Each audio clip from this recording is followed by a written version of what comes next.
সাজেক। ভাবছিলাম দেশে ফিরে প্রথমেই দূর পাহাড়ের পাদদেশে কোনো এক অজানায় ঘুরব, আর তাই সবার আগে বেছে নিলাম সবার আকর্ষণীয় স্থান সাজেক। যাওয়ার পথে বাচ্চাদের হাত নেড়ে অভ্যর্থনা, প্রাণ জুড়ানো পাহাড়ি ডাবের পানি, আর আমাদের ড্রাইভারের কঠিন দক্ষতার প্রমাণ। যাত্রা শুরুতেই চলে আসলাম চট্টগ্রাম লোহাগাড়া আমিরাবাদ হালাল ডাইনের সামনে সৌদিয়া বাস কাউন্টারে। চলে আসলাম চট্টগ্রামের প্রাণকেন্দ্র অক্সিজেন মোড়ে। সেখান থেকে শান্তিপুরের বাস ধরলাম খাগড়াছড়ির উদ্দেশ্যে। এখন আমি শান্তি পরিবহন নামে একটা পরিবহন পেয়েছি, এটাতে বসে গেছি। কিছুক্ষণের মধ্যে ছেড়ে দিবে, আমাদের অনেক লেট হয়ে গিয়েছে। আর অন্য কোনো বাসে আসতে হলে সকাল 7টার মধ্যে এখানে উপস্থিত থাকতে হবে, তাহলে এসি পাওয়া যায়। এখন বিশেষ করে সবগুলো নন এসি। এই হচ্ছে গিয়ে শান্তি পরিবহনের বাসের ভিউটা আমরা দেখতে পাচ্ছি। মানুষজন বসে আসছে, এখনও ছাড়েনি, আর কিছুক্ষণের মধ্যে ছেড়ে যাবে এবং আমরা আমাদের সাজেকের উদ্দেশ্যে রওনা দিব। আমরা প্রথমে খাগড়াছড়ি নামবো, এরপর হচ্ছে গিয়ে আমাদের ভাড়া পড়ছে হচ্ছে গিয়ে 580 টাকা ভাড়া পড়ছে দুইজনের। আমাদের গাড়ি যাত্রাপথে একটা নাস্তা বিরতি দিয়েছে। এটা একটা ছোটোখাটো একটা ক্যাফেটেরিয়া মানিকছড়িতে। আমাদের এখানে হালকা পাতলা আমরা নাস্তা করব, এবং সিম্পলি নাস্তা, ততটা ভারী কিছু খাবার না। খাবারের মধ্যে এখানে আমরা কি নাস্তা দেবো?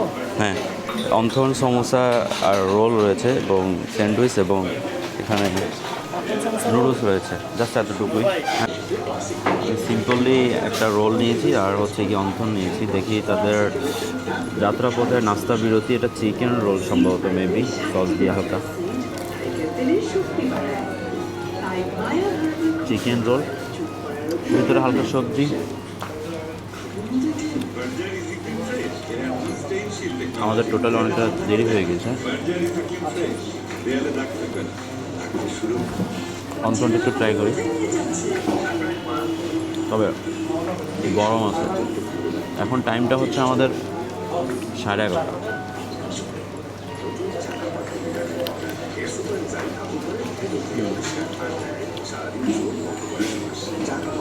আলু ভাজি এবং সবজি বলা যেতে পারে।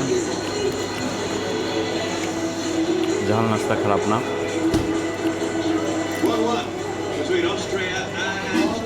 ভিউয়াররা, আমাদের আসতে অনেক লেট হয়ে গেছে, অলরেডি অলমোস্ট 2টা বেজে গেছে। তো আমরা সিএনজিতে যেতে চাইছিলাম, কিন্তু সিএনজিতে যেতে পারিনি। তাই আমরা হচ্ছে সাজেক কাউন্টারে এখানে এসে আমরা চাঁদের গাড়ি করেছি, কিন্তু এটা আমরা রিজার্ভ করি নাই। চাঁদের গাড়ি হচ্ছে কি আমরা একটা গ্রুপ নিয়েছি, এবং এই গ্রুপে আমাদের 1,500 করে পড়েছে। আমি যেহেতু 2 দিন থাকবো, তারা থাকবে না, তারা কালকে চলে আসবে। তো সেক্ষেত্রে জনপ্রতি 1,500 করে আমরা দিয়েছি। তো যারা আসবেন আর কি, বিশেষ করে সকালে আসার চেষ্টা করবেন। সবুজে ঘেরা পাহাড়ের সাথে কিছু দূর যেতেই চোখে পড়ে ক্ষুদ্র জনগোষ্ঠীদের কাঁচা বাজার। চাঁদের গাড়ির উপরে চেপে বসে উপভোগ করছিলাম সেই না দেখা অদেখা দৃশ্য। সাজেক ভ্যালি বাংলাদেশের রাঙ্গামাটি জেলার বাঘাইছড়ি উপজেলায় অবস্থিত একটি চমৎকার ও জনপ্রিয় পাহাড়ি পর্যটন কেন্দ্র। সমুদ্রপৃষ্ঠ থেকে প্রায় 1800 ফুট উচ্চতে অবস্থিত এই উপত্যকাটি পাহাড়ের রানী এবং রাঙ্গামাটির ছাদ বলা হয়। মেঘ সবুজ পাহাড় আর আদিবাসী সংস্কৃতি অপূর্ব মেলবন্ধনের জন্য এটি পর্যটকদের কাছে দারুণ আকর্ষণীয়। এবং ভালো লাগাটা একটা অন্যরকমভাবে কাজ করতেছে। এই প্রথম সাজেক আসা বলে কথা। এখনও সাজেক আমাদের থেকে হচ্ছে গিয়ে 28 কিলোমিটার দূরে অবস্থিত। আমরা রাস্তার 2 ধারে দেখতে পাচ্ছি বিভিন্ন রকমের ফল ফ্রুট, এবং বিশেষ করে আম থোকায় থোকায় সাজানো।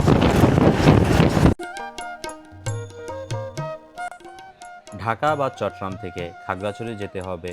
এরপর খাগড়াছড়ি দিঘিনালা হয়ে চাঁদের গাড়ি, জিপ বা বাইকে করে সাজেকে পৌঁছাতে হয়। দিঘিনালা থেকে সাজেকের দূরত্ব প্রায় 38 কিলোমিটার। কি বিশাল নিচু ঢালু পথ, সেটা আসলে না দেখলে বোঝা যায় না।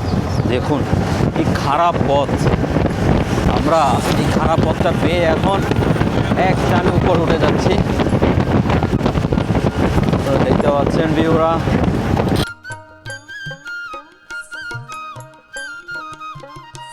সতর্কতা, নিরাপত্তা বাহিনীর কড়া নিয়ম অনুযায়ী খাগড়াছড়ি থেকে নির্দিষ্ট সময়ে, সাধারণত সকাল ও দুপুরে, কনভয় বা স্কোয়াড ছাড়া পর্যটকদের যাতায়াত নিষেধ। তাই সময়সূচি জেনে রওনা দেওয়া জরুরি। সাজেক ভ্যালির প্রধান আকর্ষণ মেঘের রাজ্য। সাজেকে খুব ভোরে চারপাশে ঘন মেঘে ঢেকে যায়, মনে হয় মেঘের চাদরের উপর দাঁড়িয়ে আছেন।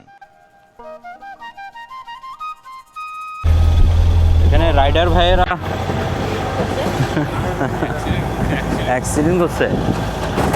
সাজেকের উত্তরে ভারতের ত্রিপুরা, দক্ষিণে রাঙ্গামাটির লংগদু, পূর্বে ভারতের মিজোরাম, পশ্চিমে খাগড়াছড়ির দিঘিনালা অবস্থিত। ভিউয়ার, আমরা এখন মাচালাং এরিয়াতে অবস্থান করতেছি। এখানে নাকি সব গাড়ি একসাথে ছাড়বে, এখানে সিরিয়ালভাবে। আমাদের পিছনে কয়েকটা গাড়ি আছে এবং সামনে দিয়ে কয়েকটা গাড়ি রয়েছে, আমরা দেখতে পাচ্ছি। ওখানে পুলিশের চেকপোস্ট আছে মেবি, তাই না? সাজেক থানা এটা। আচ্ছা, এটা সাজেক থানা। আমরা সাজেক থানা সামনে আছি। এখান থেকে একসাথে গাড়ি সবগুলো ছেড়ে যাবে একটু পরে। এটাকে নাকি ওনারা উজুলুগু বলে চাকমা ভাষায়, কিন্তু আমরা তো সাধারণত লক্ষণ বলে থাকি আর কি, উজুলুগুং বলে হয়। আর এটাকে কি বলেন আপনারা? আচ্ছা, এটা তো আমি, এটা আম। কি নিবা? আচ্ছা, একটা আম দেন। কত? 20 টাকা। একটা আম 20 টাকা। এগুলা টক না মিষ্টি? হালকা করে টক। হালকা করে টক। এটা নেন না, লটকন। লটকন কে করব? একটা নেন, নাও। সাজেকে গিয়ে খাবেন। না নাম ধরা। দিদি, খেতে পারবে যেতে যেতে মিষ্টি খাবেন। আছে? মিষ্টি আছে? Thank you. কি নাম বললেন? আমার নাম মিষ্টি চাকমা। আমি কিন্তু বিশুদ্ধির মা। প্রতিদিন এখানে থাকেন? হ্যাঁ, প্রতিদিন আমরা বিক্রি করি। এই দিদির থেকে নেবেন যারা দেখবেন ভিডিওটা। বিক্রি করি, হ্যাঁ, প্রতিদিন বিক্রি। বর্তমানে সাজেকে ভ্রমণরত পর্যটকদের জন্য প্রায় সকল ধরনের নিরাপত্তা নিশ্চিত করা হয়। সারা বছরই সাজেক যাওয়া যায়, আর সাজেকেই পাহাড় ধস বা রাস্তা ধস এরকম কোনো ঝুঁকি নেই। সাজেক রুইলুইংপাড়া বা কংলাকপাড়া এই দুটি পাহাড়ের সমন্বয়ে গঠিত। 1885 সালে প্রতিষ্ঠিত রুইলুই পাহাড়ের উচ্চতা সমুদ্র পৃষ্ঠ থেকে প্রায় 1720 ফুট, আর 1800 ফুট উচ্চতায় অবস্থিত কংলাক পাহাড়। এই কংলাক পাহাড় অবস্থিত সাজেকে মূল লুসাই, পাংখোয়া এবং ত্রিপুরা আদিবাসী বসবাস করে। সাজেকের কলা ও কমলা বেশ বিখ্যাত। রাঙ্গামাটির অনেকটা অংশই দেখা যায় সাজেকের ভ্যালি থেকে, তাই সাজেকের ভ্যালিকেই বলা হয় রাঙ্গামাটির ছাদ। সাজেকগামী জিপ গাড়িগুলো স্থানীয়ভাবে চাঁদের গাড়ি নামে পরিচিতি। সাজেক যাওয়ার পথে বাগাইহাটে হাজাসরা ঝর্ণা অবস্থিত। অনেক পর্যটকগণ মূল রাস্তা হতে সামান্য ট্রেকিং করে গিয়ে ঝর্ণাটির সৌন্দর্য উপভোগ করে থাকেন। সাজেকে সর্বত্র মেঘ, পাহাড় আর সবুজ। এখান থেকে সূর্যোদয় আর সূর্যাস্ত দেখা যায়। সাজেকে রুইলুই পাহাড় থেকে ট্রেকিং করে কংলাক পাহাড় এ যাওয়া যায়। কংলাক হচ্ছে সাজেকের সর্বোচ্চ চূড়া। কংলাকে যাওয়ার পথে মিজোরাম সীমান্তে বড় বড় পাহাড়, আদিবাসীদের জীবনযাপন, চারদিকে মেঘের আনাগোনা দেখে যায়। এখানে বছরের নির্দিষ্ট সময়ে উপজাতির উৎসব অনুষ্ঠিত হয়। এই যে সাজেক আমরা দেখতে পাচ্ছি, সাজেকের ভিউ। এবং আমরা জাস্ট এক পাহাড়টা ঘুরে রাউন্ড হয়ে তারপর দিকটা গেলে আমরা সাজেকের দেখা পেয়ে যাব। এবং আকাশে সূর্য মামা উঠে দিচ্ছে, আকাশে কালো কালো মেঘ আছে, এবং আশা করি আমাদের জন্য একটা সুন্দর, একটা রোমাঞ্চকর অ্যাডভেঞ্চার অপেক্ষা করছে। সাজেকের দূর থেকে দেখা যাচ্ছে। সাজেকে মূলত ক্ষুদ্র নৃগোষ্ঠীর মানুষের বসবাস রয়েছে। বিশেষ করে চাকমা, লুসাই, পাংখোয়া ও ত্রিপুরা জনগোষ্ঠীর বহু আদিকাল থেকে বসবাস করে আসছে।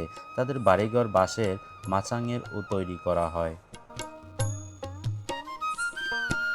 এখন এখন আমাদের 4টা বাজে, সম্ভবত আরও 20 মিনিট লাগতে পারে ওখানে পৌঁছাতে। এত কিছু দেখে কবি যেন বলে যায়, সবুজ পাহাড়ের বুকে মেঘের আনাগোনা, সাজেক যেন এক অপরূপ স্বপ্নের ঠিকানা। সাদা মেঘের ভেলায় চড়ে হারিয়ে যায় মন, পাহাড়ি আঁকাবাঁকা পথে কাটে সারাক্ষণ। সকালে সূর্যোদয়, বিকালে গোধূলির রং, সাজেক ভ্যালিতে যেন প্রকৃতির কত ঢং। এখানেই মিশে যায় নীল আকাশের আর মাটি, মেঘের রাজ্যে মনটা যেন একদম খাঁটি। সাজেক ভ্যালির অপরূপ সৌন্দর্য ও মেঘের খেলা উপভোগের সবচেয়ে উপযুক্ত সময় হলো জুলাই থেকে নভেম্বর মেঘ দেখার জন্য, এবং অক্টোবর থেকে ফেব্রুয়ারি আকাশ পরিষ্কার ও ঠান্ডা আবহাওয়ার জন্য।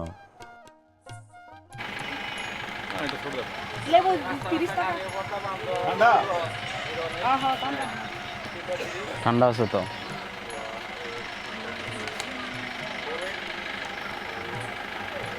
দুই গ্লাস তো হয়নি, ওটা কাটান দেখি, দাঁড়াও।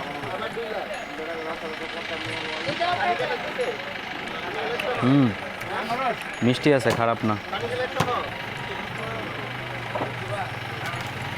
ঠান্ডা এবং মিষ্টি দুটোটাই ঠিক আছে।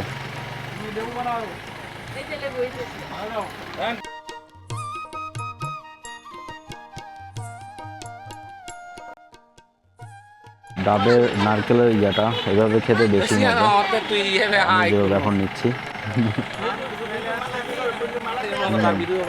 ঠিক আছে। আসলে ক্লান্তির সময় এরকম হালকা পাতলা ঠান্ডা পানীয় খেতে মজা আলাদা। ধরো তুমি খাও। সমস্যা হয়েছিল একটু আগে, হয়তো ব্যারাকে একটু প্রবলেম দিছিল, এটা ঠিক করলাম এখন। কিন্তু আপনার দক্ষতায় আমরা ঠিকভাবে আসতে পারছি। ধন্যবাদ, ধন্যবাদ, দোয়া করবেন ইনশাআল্লাহ। এবার ফাইনালি আমরা সাজেকে চলে আসি। ওয়েলকাম সাজেক। এবং মেঘের ভিতরে রয়েছি, এখন আমরা মেঘের ভিতরে রয়েছি।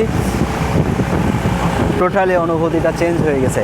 একটু আগেও যেটা ফিল করছিলাম তার থেকেও একটা ডিফারেন্ট একটা ফিল করতেছি। আমরা এখন সব কিছু রিসোর্টে এখানে ভরপুর, আমরা দেখতে পাচ্ছি এখানে সব কিছু রিসোর্টে ভরপুর।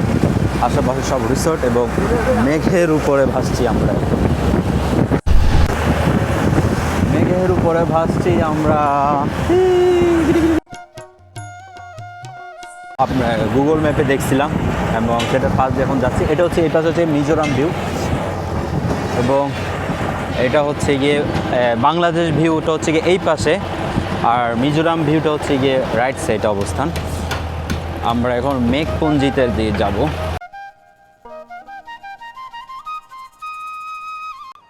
সাজেক ভ্যালিতে থাকার জন্য রয়েছে অসংখ্য রিসোর্ট, যেখানে নিশ্চিন্তে পরিবার বা বন্ধুদের নিয়ে থাকতে পারবেন। রিসোর্ট ও কটেজের ভাড়া শুক্রবার, শনিবার, ঈদ এবং বিভিন্ন বিশেষ দিনের ছুটির দিনে সময় ভেদে কম বেশি হতে পারে।